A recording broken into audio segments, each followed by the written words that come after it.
यदि भगवान हमारा लगाया हुआ भोग स्वीकार करते हैं, जो हम उनको प्रसाद चढ़ाते हैं, यदि वो उनको स्वीकार करते हैं तो सामने आकर क्यों नहीं खाते? वो हमें दिखाई क्यों नहीं देते? जो हम उनको प्रसाद चढ़ाते हैं वो हमारे सामने आकर क्यों नहीं खाते? या फिर ये सब मानव का कल्पना है, मनुष्यों का एक सोच है, ये खुद का बनाया हुआ कल्पना है। नमस्कार, हमारे YouTube चैनल क्या सही है और क्या गलत में आप सबका स्वागत है।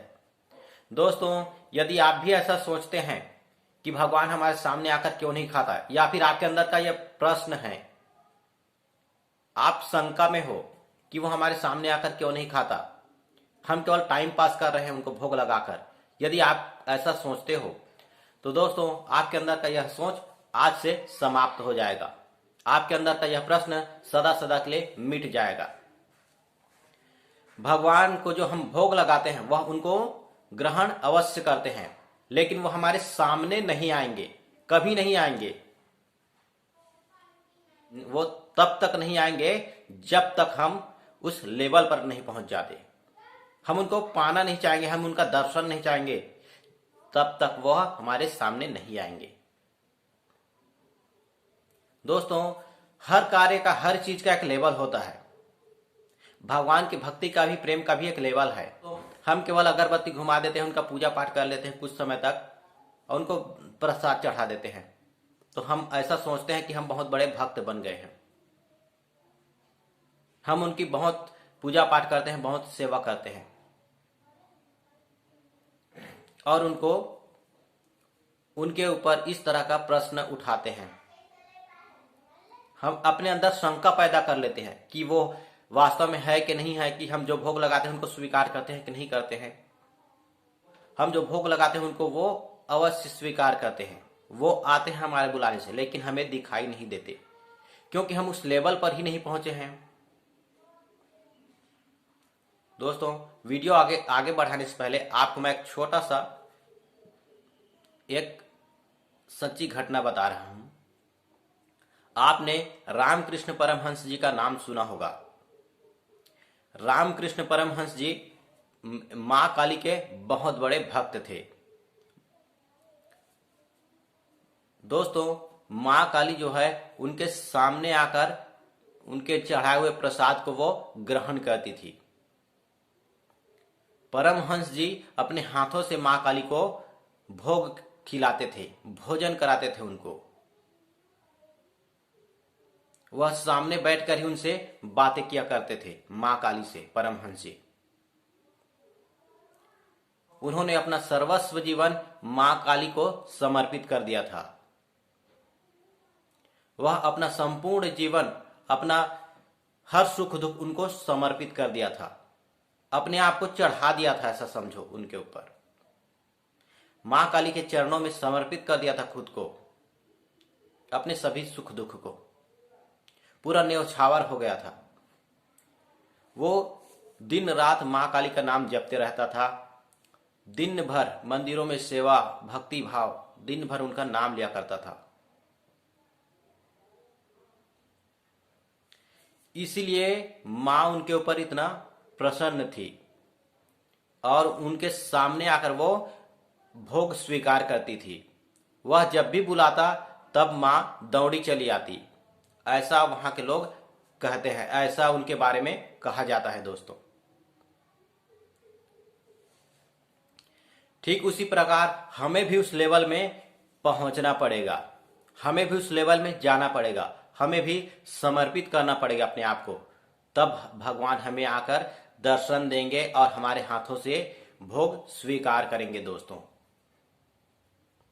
हम उस लेवल पर ही नहीं पहुंचते, हम उतना मेहनत ही नहीं करते अपनी भक्ति में, अपने इष्ट को प्रेम करने में।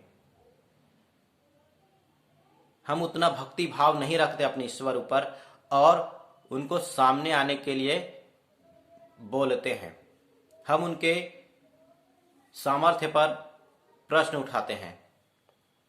दोस्तों, प्रश्न तो हमें खुद पर करना चाहिए, खुद के कर्म पर प्रश्न करना चाहिए, उनके कर्मों पर नहीं। उन पर प्रश्न नहीं किया जा सकता दोस्तों।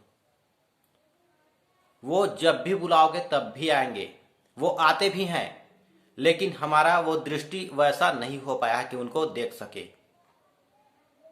हम अपने दृष्टि को वैसा नहीं कर पाए हैं। हम धर्म के मार्ग पर कम, अधर्म के मार्ग पर ज्यादा चल रहे हैं। इसलिए हमें वह ईश्वर, हमारा जो आराध्य है, इष्ट है, वह दिखाई नहीं देता दोस्तों।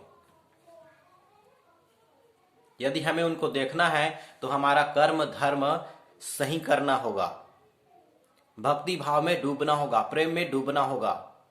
भक्ति भाव और प्रेम में डूबने से मनुष्य दूषित कर्म को भूल जाता है, सिर्फ अपने भक्ति भाव में डूबा रहता है, इसलिए वह धुल जाता है। समझो, उसका जो आत्मा है, मतलब उसका शरीर जो है धुल जाता है, समझो, भक्ति भाव से। स्नान कर लेता है गंगा में भक्ति भाव में डूबकर, और उसको ईश्वरीय दर्शन होने लगता है। धीरे धीरे जैसे जैसे वो डूबते जाता है वैसे वैसे उसको ईश्वरीय दर्शन होने लगता है।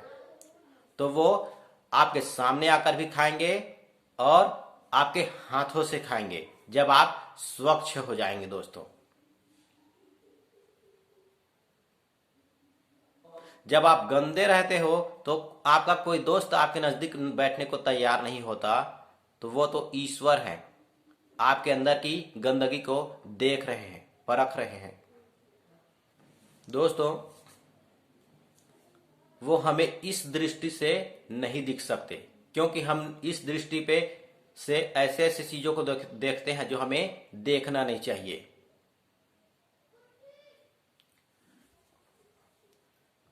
दोस्तों, मेरे ख्याल से आपको समझ में आ गया होगा कि ईश्वर हमारे सामने क्यों नहीं आता। जो हम भोग लगाते हैं, प्रसाद चढ़ाते हैं, उस प्रसाद को वो सामने आकर स्वीकार क्यों नहीं करता, शायद आपको समझ में आ गया होगा।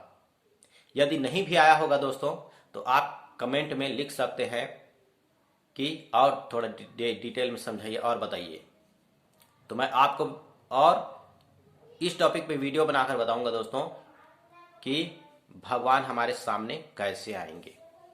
तब तक के लिए जय शिव शंकर, धन्यवाद। दोस्तों, यदि हमारा वीडियो पसंद आया होगा तो लाइक करें, सब्सक्राइब करें और शेयर करें।